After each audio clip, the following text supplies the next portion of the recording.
Bienvenue sur l'émission Une référence, une révélation avec le docteur Jean-Baptiste. Bonsoir et bonjour, chers frères et sœurs en Jésus-Christ. Il y a longtemps, nous nous sommes retrouvés dans notre émission Une référence, une révélation. Et entre-temps, on s'est arrêté sur le livre de Éphésiens, qui a été un livre très privilégié dans la foi et dans la grâce. Et nous bénissons également le Seigneur qui nous a accordé la grâce de nous retrouver encore dans cette émission pour partager plus d'expérience et plus d'espérance dans la vie éternelle. Et tout comme je vous l'avais dit que notre émission va commencer avec un autre livre, c'est-à-dire une autre épître, une autre lettre, voilà, de l'apôtre Paul aux Romains, voilà. Et ici, il serait vraiment capital pour chacun et tous de écouter ce message et de garder l'authenticité, c'est-à-dire le fond même de ce que l'apôtre Paul révèle dans ce message. Parce que dans le livre d'Éphésiens, à un moment donné, l'apôtre Paul dit, c'est par révélation que je vous enseigne. C'est par révélation que j'ai acquis ces mystères. Si je le dis, c'est par révélation. Donc, c'est par révélation que nous comprenons ce qui se fait révéler dans la Sainte Bible. C'est par révélation. Bien-aimés en Jésus-Christ, je suis en train de vous dire par là que nous sommes en train de grandir et nous devons grandir au fur et à mesure que nous lisons cette parole afin que cette parole prenne vie en nous et que le monde retrouve cette vie et que ce monde glorifie le Seigneur. Donc, dans le livre de Romains, nous aurons à voir le message sur le péché, l'émission qui va appuyer le péché, qui va appuyer la loi, qui va montrer la perdition de l'homme, qui va révéler la foi aux Juifs, la foi aux païens, la justification par la foi, l'accord donné à Abraham, à Isaac, le péché et la grâce, le chrétien affranchi de la loi et le pouvoir de la chair, et la souveraineté de Dieu dans la dispensation de ses grâces, le salut, etc., etc. Nous avons beaucoup de choses que nous allons retrouver. Donc, je vous prie vraiment de capter et que cela soit pour vous la vie telle que je suis en train de le souhaiter au nom de Jésus-Christ.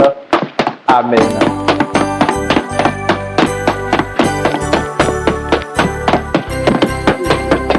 Bienvenue dans notre émission Une référence, une révélation dans Romains chapitre 1, du verset 1er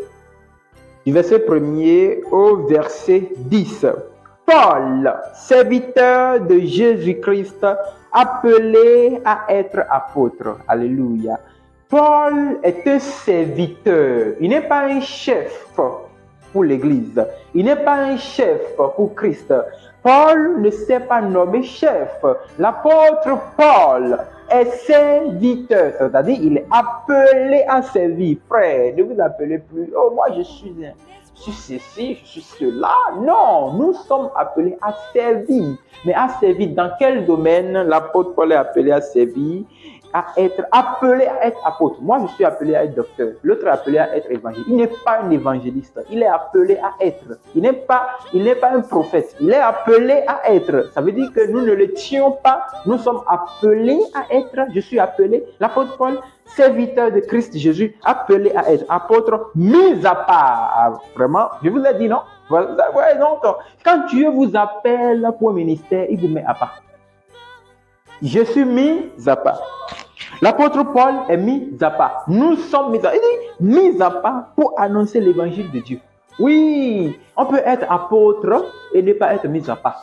On peut être apôtre et ne pas prêcher l'évangile. Oui, on peut être apôtre pour prêcher les chimères. Ça veut dire qu'on est quand même apôtre. Dieu même reconnaît que nous sommes apôtres, mais il connaît que nous ne viendrons pas au ciel. Hors de moi, cela au nom de Jésus-Christ. Ça veut dire que quelqu'un peut être évangéliste, mais il n'est pas mis à part. Ça veut dire que Dieu ne lui a pas confié une mission spéciale. Donc lui, il va être prophète, il va être évangéliste, il va être pasteur, il va prêcher comme tout le monde. Gloire à Dieu, alléluia. Mais il n'aura pas l'espérance du du royaume des cieux. Voilà. Donc, mais l'apôtre Paul ici, il est mis à part pour annoncer l'évangile. Mis à part pour annoncer l'évangile. Est-ce que vous vous souvenez que dans la Bible, il y a certaines personnes qui sont en train de prier au nom de Jésus, ils sont en train de chasser les démons au nom de Jésus, et les disciples disent, Seigneur, regarde, ces gens-là, ils sont en train de chasser les démons en ton nom. Oh non. Mais attention, Jésus a dit, ne les empêchez pas. Parce que celui qui appelle le même nom que nous, il est avec nous. Oui, il est avec nous. Mais il n'est pas mis à part. Ceux qui sont mis à part, c'est ceux qui sont au pied du roi, en train d'être enseignés de la loi royale. Bien, donc ici, le verset 2, il dit, qui avait été promis? L'évangile avait été promis auparavant. Oh là là, oh là là. L'évangile avait été promis auparavant de la part de Dieu et par ses prophètes dans les saintes écritures.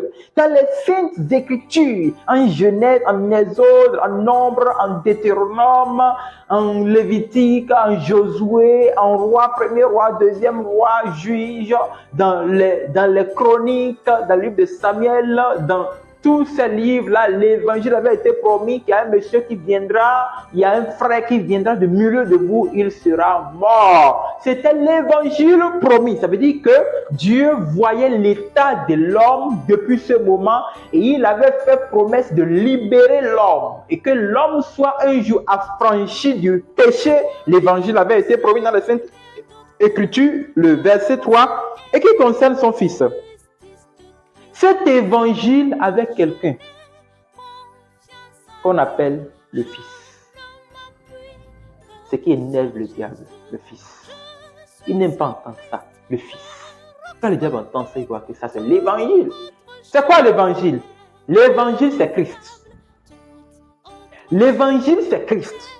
On ne peut pas vous prêcher l'évangile sans prêcher Christ. On ne peut pas vous parler de l'évangile sans parler de Christ. C'est pourquoi nous détestons tout évangile dont ne parle pas de la mort du Christ. L'évangile qui dit, venez, vous serez guéris. Venez, vous serez sauvés. Et quand vous venez, on vous raconte des histoires. Non, non, non. Et l'apôtre Paul ici dit, et qui concerne, c'est-à-dire que depuis les temps anciens, le Seigneur a fait promesse de son évangile dans la Sainte Écriture et il a mis Christ au centre de son évangile. On a dit, né de la postérité de David selon la chair. Ça veut dire que l'évangile a été programmé pour que Christ soit le détenteur, soit le garant du testament, du salut authentique de l'homme. Voyez, non? Donc, personne ne peut être sauvé au-delà de l'œuvre de Christ. C'est impossible. C'est impossible. Oui, c'est impossible. C'est impossible. Le verset 4. Et cet évangile qui concerne le Fils, ce Fils est déclaré Fils de Dieu avec puissance, selon l'esprit de sainteté. Ça veut dire, vous voyez, Jésus a été déclaré. C'est un corps qu'on a déclaré Fils de Dieu. Et on l'a déclaré avec puissance. Non, c'est pas vrai. Vous voyez, est-ce que vous comprenez?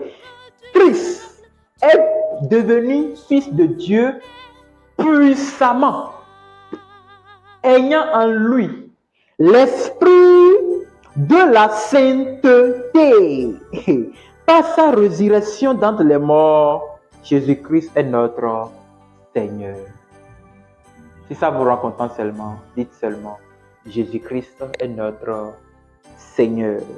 Jésus-Christ est mon Seigneur. Jésus-Christ est ton Seigneur. Jésus-Christ est leur Seigneur. Jésus-Christ est votre Seigneur. Jésus-Christ est notre Seigneur. Oh là là! Parce qu'il a en lui l'esprit de la sainteté. L'esprit de la sainteté, ça veut dire l'esprit qui habite sur le trône. Oui, est-ce que vous comprenez? Une nature que Dieu ne peut pas nier.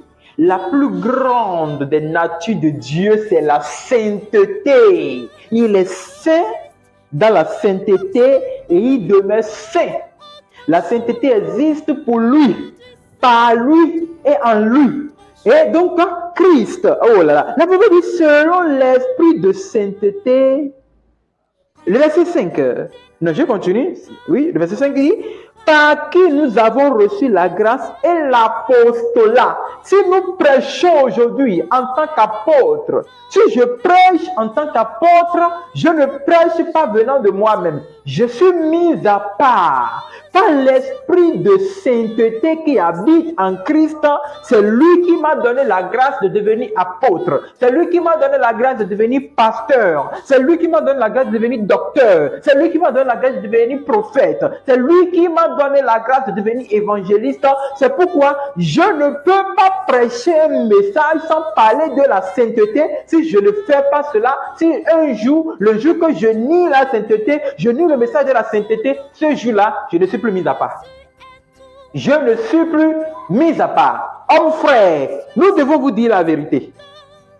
Que Christ est puissamment le Fils de Dieu. Selon l'esprit de sainteté qui nous a normés. Cet esprit nous a cet esprit nous a élis par sa grâce dans l'apostolat. Quand on dit apostolat, c'est le ministère de l'apôtre. Quand on dit pastorat, c'est le ministère du pasteur, de la bergerie. Je n'ai pas dit école pastorale, attention. Quand on dit évangélisation, c'est le ministère de l'évangile, l'évangéliste. Quand on dit prophétique, c'est le ministère de prophète. Et quand on dit doctoral, c'est le ministère du docteur. Donc ça veut dire que nous sommes devenus serviteurs mis à part pour jouer ce rôle selon la grâce. C'est selon la grâce que personne ne montre qu'il a quelque chose. Que personne ne se lève pour dire je le suis, moi je le suis. Il commence par se gonfler, il bombe, il montre qu'il connaît quelque chose. Ça veut dire qu'il n'est pas mis à part. Il l'est, mais il n'est pas mis à part. J'ai prêché, j'ai imposé la main. Ça c'est toi qui, si ce n'est pas la chair. Moi, le don que Dieu a mis en moi il y a de cela 50 ans. Toi qui, si ce n'est pas la chair. Je lui ai imposé la main. J'ai parlé en langue. Le jour-là, oh là là, toi qui. Écoutez-moi, c'est pas la grâce. Nous avons reçu cette grâce. On nous l'a offerte pour amener en son nom à l'obéissance de la foi tous les païens. Cette expression me fait peur. Dieu, par sa grâce, nous a élis pour amener tous les païens, sans exception. Tous les païens, sans exception. Aussi difficile que ce païen soit, Dieu nous a accordé par sa grâce le ministère de l'apostolat. Quand on dit apôtre, c'est missionnaire, c'est tout. Jean, nous on cache ça parce qu'on n'aime pas qu'on nous appelle certains noms. Ce ministère pour amener tous les païens vers nous. Tous les païens vers Christ. Bien-aimés en Jésus-Christ. Est-ce que le jour où vous allez retourner au ciel, combien de païens va vous accompagner? Le jour où vous allez finir votre course pour retourner vers le ciel, combien de païens on va noter dans votre livre? Serviteur de Dieu. Serviteur. Dirigeant. Leader. Dirigeant de cellule. Dirigeant du culte. Vous qui vous nommez directeur de culte. Orateur. Prédicateur. Moniteur. Prophète. Bishop. Diacre. Tous les noms que vous portez. Prophète. Évangéliste. Pasteur. Docteur. Apôtre. apôtresse, prophétesse, pastoresse. Quand vous allez finir de jouer votre nom que vous portez, combien de noms de païens on va lire dans votre livre que par votre message, vous les avez amenés vers ici? Combien de noms?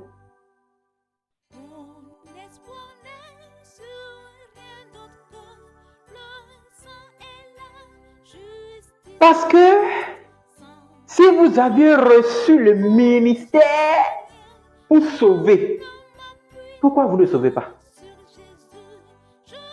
Si vous avez reçu le ministère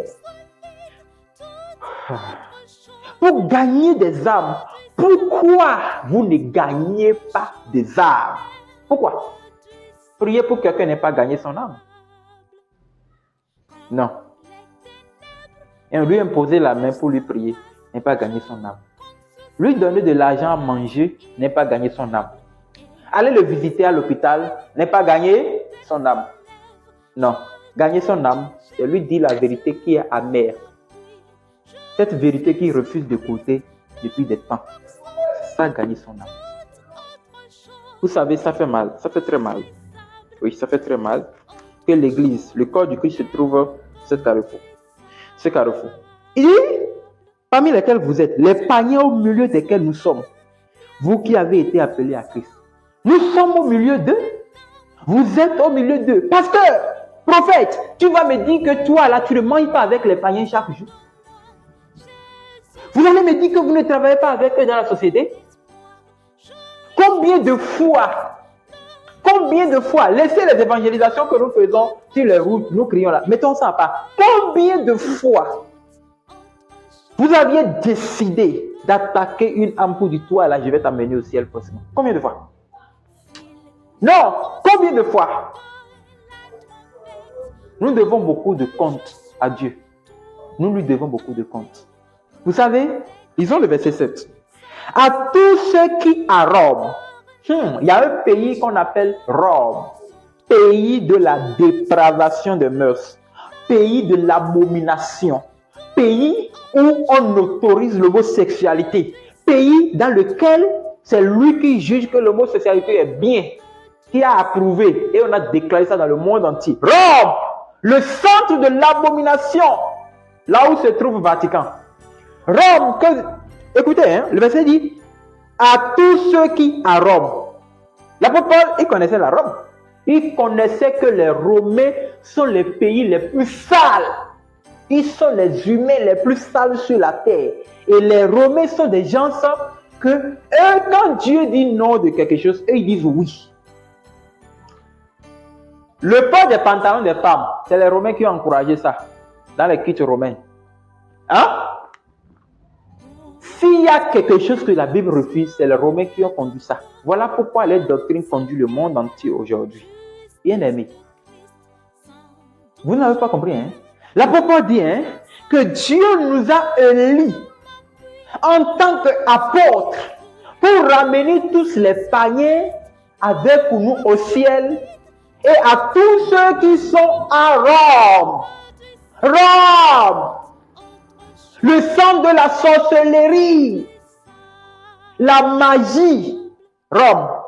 Laissez les Indiens, laissez les Béninois, laissez les Nigériens, laissez les autres pays. Allez à Rome, frère. Comme les Romains ont vu que chez nous seuls, nous ne voulons pas adorer le diable, ils ont transmis leur culture dans une doctrine qu'on appelle la doctrine romaine. Ils ont créé la plus grande église du monde entier qui dirige tout le monde aujourd'hui. Frères et sœurs en Jésus-Christ. Quelle vocation avez-vous reçue? Et cette vocation n'a jamais touché le message pour conquérir l'église romaine, le centre de toutes les abominations du monde entier. Là où on encourage même de baptiser les animaux. Là où on donne le pain aux animaux. Comme la communion fraternelle. Je ne sais pas comment vous appelez ça. Là où on bénit le mariage entre hommes et hommes, entre femmes et femmes. À tous ceux qui à Rome, L'apôtre Paul a prêché à un moment, il a gagné les Romains qu'il appelle bien-aimés de Dieu. Oh, apôtre Paul. Il dit, sont bien-aimés de Dieu, appelés à être saints. Que la grâce et la paix vous soient données de la part de Dieu. Il bénit ces Romains-là. C'est comme ça que nous aussi, nous devons gagner des âmes pour devenir une bénédiction. Notre Père du Seigneur Jésus-Christ. Que cette grâce soit également avec nous tous. Le verset 8. Je rends d'abord grâce à mon Dieu par Christ Jésus au sujet de vous tous, de ce que votre foi est renommée dans le monde entier. Oui, leur foi est devenue une foi que les gens veulent suivre. On veut dire non, je veux suivre la foi des Romains. Parce que dans le pays des Romains, il serait difficile d'accepter le Seigneur. Pays dans lequel on trouve tout ce qui est mauvais, pays rempli de tous les maux. Quand vous voyez deux personnes accepter le Seigneur dans ce pays, ça demeure un témoignage au milieu du corps du Christ. Frère, la Bible dit, Dieu que je sais en mon esprit dans l'évangile, c'est dans l'évangile que moi je sais Christ. Serviteur de Dieu, servons Dieu dans l'évangile. Servez Dieu dans l'évangile. Servons Dieu dans l'évangile. Vous devez servir Dieu dans l'évangile. Ne sers pas Dieu dans l'église que tu appelles église. Ça, ce n'est pas église. Ça, c'est les 4 murs. C'est assemblée. Ne servons pas Dieu dans les assemblées seulement. Servons Dieu dans l'évangile. Servons Dieu dans sa mort. Servons Dieu dans son ensevelissement. Servons Dieu dans sa résurrection. Servons Dieu dans la sainteté. Cet esprit de la sainteté qui habite en Christ. Servons Dieu.